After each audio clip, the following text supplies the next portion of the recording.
તો ગુજરાતમાં આ વર્ષનું પહેલું વાવાઝોડું હિટ થશે કે કેમ, આવા અનેક સવાલો છે. દરમિયાન અથિયા શેટ્ટી હવામાન નિષ્ણાંત તરફથી એક આખો ટ્રેક સાથે જણાવવામાં આવ્યું છે કે વાવાઝોડું બની શકે તેની શક્યતાઓ જોવા મળી રહી છે અને આ વાવાઝોડું હશે શક્તિ નામનું વાવાઝોડું કે જે નામ શ્રીલંકા તરફથી આપવામાં આવ્યું છે. સૌથી પહેલાં તો આપણે જણાવી દઈએ કે હવામાન નિષ્ણાંત અથિયા શેટ્ટીએ 2 મહિના પહેલાં જ આની આગાહી કરી દીધી હતી. 24મી મે બની શકે છે શક્તિ વાવાઝોડું. 24મી તારીખ છે. સૌથી પહેલાં ટ્રેકમાં જે સંભવિત ટ્રેક છે તે અમે આપને બતાવી રહ્યા છીએ કે જે અરબ સાગરથી શરૂઆત થઈ હતી. લાલ રંગની એક આખી લાઈન જોવા મળશે, તે છે ટ્રેક, એનો સંભવિત ટ્રેક છે. તેની સાથે સાથે આગળ વધીએ તો ટ્રેકમાં તફાવતની શક્યતાઓ પણ છે. સૌથી પહેલાં 22 તારીખે તે ડિપ્રેશન છે.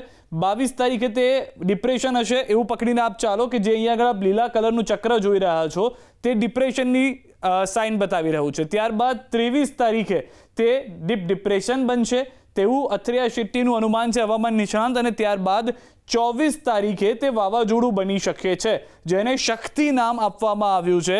જે વાવાઝોડું હશે કે જે જોવા મળશે તેની સાથે આ લીલા જેટલા પણ રંગના આપ લેયર જોઈ રહ્યા છો, અલગ અલગ લેયર, આ એનો સંભવિત રૂટ છે. આ સંભવિત રૂટ છે કે તે આ તરફ પણ વાવાઝોડું ફંટાઈ શકે છે અથવા તો આ તરફ પણ ફંટાઈ શકે છે.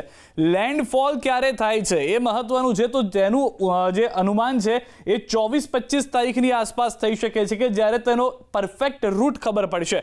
અત્યારના જે પરિસ્થિતિ છે તે પ્રમાણે 24 તારીખે તે વાવાઝોડું બની જશે તેવી શક્યતાઓ છે. શક્તિ વાવાઝોડું જે ધીમે ધીમે આગળ વધશે, પરંતુ આપ અહીંયા આગળ જુઓ તો તેનો જે સંભવિત રૂટ છે તે તહેસ નહેસ કરી શકે છે મહારાષ્ટ્રના દરિયા કિનારાઓને, તેની સાથે દક્ષિણ ગુજરાતના કેટલાક દરિયા કિનારાઓ અને દક્ષિણ સૌરાષ્ટ્રના દરિયા કિનારાઓ, આ તમામ જે વિસ્તાર છે તેને અસર થઈ શકે છે. અહીંયા મહત્વની વાત એ છે કે વાવાઝોડું આવે છે, પવનની ગતિ તેટલી હશે, પરંતુ તેની સાથે સાથે ત્યાં આગળ જો તે ડીપ ડિપ્રેશન પણ રહે છે અથવા તો ડિપ્રેશન પણ રહે છે, વાવાઝોડું કદાચ નથી પણ બનતું તો પણ અસર ભારે થશે. પરંતુ અથિયા શેટ્ટીએ કીધું છે કે શક્તિ નામનું વાવાઝોડું જે છે તે જોવા મળશે 24 થી 25 તારીખની આસપાસ. એ લેન્ડફોલ ક્યાં થાય છે એટલે કે ક્યાં આગળ જઈ અને વાવાઝોડું ટકરાય છે, ગુજરાતનો એ વિસ્તાર છે, ઓમાન તરફનો એ વિસ્તાર છે, કયા તરફનો વિસ્તાર છે તેનો ખ્યાલ આવી જશે. જે રૂટ અલગ જગ્યાએ જોવા મળી રહ્યો છે, જે અલગ અલગ મોડલ બતાવી રહ્યા છે તે પણ હવે અમે આપને બતાવવાનો પ્રયાસ કરીશું. કારણ કે અત્યારના જે આપ અરબ સાગરથી આખું જે આ લેન્ડફોલ લઈને આસપાસનો જે સંભવિત રૂટ આપ જોઈ રહ્યા છો તે હવામાન નિષ્ણાંત અથિયા શેટ્ટી તરફથી કહેવામાં આવ્યો છે. પરંતુ આ પરિસ્થિતિ જે છે તે અત્યારના જોવા મળી રહી છે. 24 તારીખની આસપાસ આ જે વાવાઝોડું જે બની શકે છે, સંભવિત શક્તિ વાવાઝોડાને લઈને આ રીતની પરિસ્થિતિ જે છે તે જોવા મળી રહી છે. પવનની જે ગતિ જે આસપાસના વિસ્તારોમાં સ્વાભાવિક રીતે વધી જાય છે. જેમ જેમ તે આગળ જતું જાય છે, મહારાષ્ટ્રના દરિયા કિનારાના વિસ્તારો, ખાસ કરીને મુંબઈનો પણ એ વિસ્તાર કે જ્યાં પણ તેની ટકરાવાની સંભવિત રૂટ જે છે તે દેખાડવામાં આવ્યો છે, ત્યાંની પરિસ્થિતિ એ છે.